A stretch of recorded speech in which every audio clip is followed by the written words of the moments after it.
Bonjour à toutes et à tous, je me présente, je m'appelle Mathieu Lemoyle et je vais faire une thèse, donc je suis en première année. Le micro marche pas? Ah, il faut que je me mette plus proche. Voilà. C'est mieux? Super. Donc je vais faire une thèse sur le fait d'entreprendre sans s'épuiser, donc les stratégies de récupération des dirigeants de PME, donc sous la direction d'Olivier Torres, un professeur en entrepreneuriat, et la co-direction de Laure Gilbert, psychologue du travail et des organisations.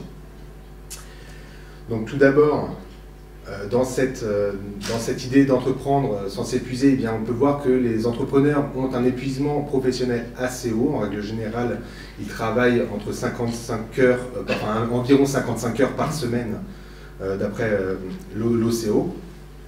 Et donc l'épuisement professionnel va pouvoir se définir comme un syndrome de détresse psychologique intense lié au travail et caractérisé par trois manifestations, donc un grand épuisement professionnel, une dépersonnalisation prononcée et un sentiment d'accomplissement personnel très bas. Ensuite, dans cette idée de thèse, on va probablement émettre aussi le stress, qui va aussi impacter très fortement l'entrepreneur, parce qu'ils vont avoir des contraintes au travail très fortes, et qui vont souvent percevoir comme insurmontables quand elles vont s'accumuler, comme tout ce qui va être administratif, tout ce qui va être financier, tout ce qui va être le salariat, etc. Et ça peut amener un stress fortement élevé. Leur stress va d'ailleurs pouvoir être omniprésent, comme le stress chronique, et donc du coup avoir des effets néfastes sur leur santé, que ce soit physique ou mentale. Donc on peut définir cette définition peut être un déséquilibre entre la perception qu'une personne a des contraintes de son environnement de travail et la perception qu'elle a de ses propres ressources pour y faire face. Ensuite, on va un petit peu voir qu'est-ce que la récupération. Donc, elle décrit un processus de désengagement du travail et de réduction du stress qui permet la restauration des ressources physiologiques et psychologiques. Donc il va y avoir deux points importants dans la récupération, ça va être le fait d'aider à restaurer les ressources vitales pour l'individu. Donc les expériences de récupération permettent à l'individu de faire face au stress et de maintenir un bien-être et une productivité plus élevée. Et bien sûr, si l'on ne prend pas le temps de récupérer, l'impact physiologique du stress va s'accumuler et va pouvoir nuire à l'entrepreneur au fil du temps. Il y a le paradoxe de la récupération qui est le fait que plus une personne va avoir besoin de récupérer et va avoir besoin de mettre en place des expériences de récupération, moins l'individu va au final réussir à les mettre en place. Et chez l'entrepreneur, ce besoin est assez présent et donc c'est pour ça que c'est un contexte qui semble intéressant à étudier pour une thèse.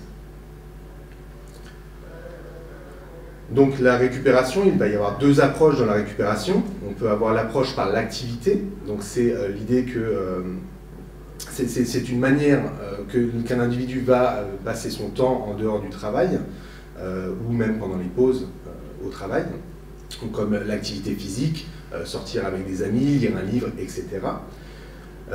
Et de l'autre côté, il va y avoir les expériences de récupération, qui va être une manière dont un individu va percevoir et vivre son temps en dehors de son travail, et bien entendu, elle est reliée à l'activité, parce que l'activité, c'est souvent ce que va créer l'expérience. Donc quand on va avoir une expérience de récupération, on va souvent utiliser une activité pour le faire. Mais ce n'est pas seulement l'activité que l'individu réalise qui lui permet de récupérer, mais davantage la façon dont il vit cette expérience. C'est pour cela qu'on va étudier principalement les expériences de récupération dans la thèse. Donc il y a 4 expériences de récupération qui ont été données par Sonnentag et Fritz. Donc il y a le détachement psychologique, qui est le fait de se détacher complètement du travail, le fait de ne plus penser au travail quand on rentre à la maison, ou quand on est au moment de sa pause. La relaxation, qui est l'idée de prendre du temps en dehors du travail pour se relaxer, pour se ressourcer, à travers par exemple la méditation, la pleine conscience ou ce genre de choses, ou même tout simplement le fait d'aller à l'air libre, de pouvoir se promener et donc de se relaxer à travers l'extérieur. Ensuite, il y a les expériences de maîtrise, qui est l'idée de maîtriser une activité qu'on va effectuer. Donc par exemple, imaginons je vais faire du badminton en dehors de mon travail, eh bien je vais vouloir maîtriser, je vais vouloir apprendre de cette activité, mais en dehors du contexte du travail, donc être pertinent, être compétent, ou en tout cas apprendre sur autre chose que son travail en lui. Et enfin, il y a le contrôle pendant les loisirs. Donc c'est l'idée de faire par exemple du badminton en dehors de son travail, mais au moment où on le veut, avec qui on le veut, où on le veut, etc. Donc de choisir au final son activité et comment on la met. La récupération, pourquoi c'est intéressant en entrepreneuriat? Comme on a pu le voir juste avant, c'est un sujet qui... les entrepreneurs sont des personnes qui vont avoir beaucoup de stress, beaucoup d'épuisement professionnel dans leur contexte, et donc il va y avoir besoin de se ressourcer, de récupérer de ces moments. Donc il y a quelques questions qui peuvent subsister. Donc quelle intervention aiderait les entrepreneurs à récupérer et quelles expériences de récupération sont les plus optimales? Donc des interventions de récupération, ça va permettre de diminuer les facteurs de stress des personnes. Les individus vont avoir du stress, qui vont avoir du mal à diminuer, parce qu'il y a justement le paradoxe de la récupération. Plus on a du mal à récupérer, plus on a besoin de récupérer, plus on a du mal à récupérer. Et donc du coup, cette récupération va diminuer le stress et augmenter probablement la productivité. Donc la solution peut être de mettre en place des interventions de récupération. 3 types d'interventions de récupération ont été démontrés par Williamson et al. Donc le répit, qui est l'idée de se désengager des préoccupations professionnelles, c'est un petit peu le détachement psychologique que je vous ai présenté juste avant. La réévaluation, c'est l'idée de modifier les perceptions des entrepreneurs, donc à travers par exemple les thérapies cognitivo-comportementales, qui vont permettre de réapprendre au final à passer son temps en dehors du travail, différemment qu'ils le font, à se désengager, etc. Et le régime, qui est l'idée d'avoir un meilleur sommeil, de pouvoir mieux prendre du temps pour dormir, parce qu'on le sait, les entrepreneurs ont énormément du mal à prendre du temps pour dormir. Souvent, ils vont jouer de ce sommeil en fonction des besoins du travail. Donc c'est le travail qui va primer sur le sommeil. Donc comment concevoir et réaliser des interventions? Donc, ce qui est le plus important pour les réaliser, c'est de prendre en compte l'hétérogénéité des entrepreneurs, de co-concevoir les interventions avec eux pour voir un petit peu si ça correspond à leurs besoins, et d'évaluer les interventions solidement, de manière scientifique, pour que ça soit le plus pertinent possible. Donc les implications pratiques, donc l'idée c'est de faire de manière primaire déjà des interventions au niveau organisationnel. Donc ça serait de promouvoir la récupération en entreprise pour que ça touche non pas que l'entrepreneur, mais s'il y a aussi des salariés, que ça touche les salariés, que ça touche la culture globale de l'entreprise. Le niveau interpersonnel, améliorer le bien-être des entrepreneurs directement à travers des formations, comme ça sera directement auprès de plusieurs entrepreneurs de groupement. Et enfin, de manière tertiaire, individuellement, par entrepreneur, de pouvoir faire du coaching, de pouvoir faire des thérapies comme j'ai pu vous les citer juste avant. Donc la mise en place des expériences de récupération aux personnes qui en ont le plus besoin.